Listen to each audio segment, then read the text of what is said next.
શિક્ષણ મંત્રી આવતા જ કાટ ખાઈ ગયેલી સાયકલોનું કરાયું રંગરોગાન, જવાબદારો સામે કાર્યવાહી ક્યારે? સરકાર આપણી પાસેથી પૈસા લે છે અને આપણો જ વિકાસ કરવાનું વચન આપે છે, પરંતુ આપણા જ પૈસા વેડફાય છે, જેનું જીવતું જાગતું ઉદાહરણ તાપી જિલ્લામાંથી સામે આવ્યું છે, જ્યાં સરસ્વતી સાધના યોજના હેઠળ સરકારી અને ગ્રાન્ટેડ શાળાઓમાં અભ્યાસ કરતી ધોરણ 8 અને ધોરણ 9ની વિદ્યાર્થીનીઓને સાયકલ આપવામાં આવે છે, પરંતુ હવે છેલ્લા 1 વર્ષથી હજારો વિદ્યાર્થીનીઓની સાયકલ ધૂળ ખાતી હાલતમાં વ્યારા સુગર ફેક્ટરીના મેદાનમાં રાખવામાં આવી હોવાનું સામે આવ્યું છે.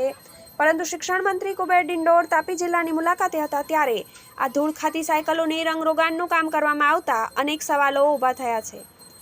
શિક્ષણ મંત્રી આ મામલે અજાણ છે. જનજાતિ ગૌરવ દિનની ઉજવણી સંદર્ભે વ્યારા ખાતે યોજાયેલી પત્રકાર પરિષદમાં ઉપસ્થિત આદિજાતિ વિકાસ પ્રાથમિક માધ્યમિક શિક્ષણ મંત્રી કુબેર ડિંડોરને મીડિયાએ સવાલ કરતા તે અંગે અજાણ હોય જવાબ આપવાનું ટાળ્યું હતું.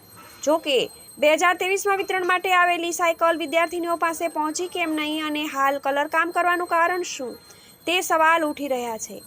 સાયકલ અંગે તપાસ હાથ ધરાશે. વ્યારા સુગર ફેક્ટરીના મેદાનમાં ધૂળ ખાતી સાયકલ અંગે આસિસ્ટન્ટ ટ્રાઇબલ ડેવલપમેન્ટ ઓફિસરે જણાવ્યું હતું કે અત્યાર સુધી અમને ખબર નથી અને તમારી જાણ દ્વારા અમને ખબર પડી છે. આ બાબતે અમે તપાસ કરીશું. તપાસના જે કંઈ અહેવાલ હશે તે અમે સરકારને જણાવીશું, જેથી સરકાર આગળની કાર્યવાહી કરશે. જ્યારે આ કામ અમારી જાણ બહાર થતું હતું. TV18 news Tapi.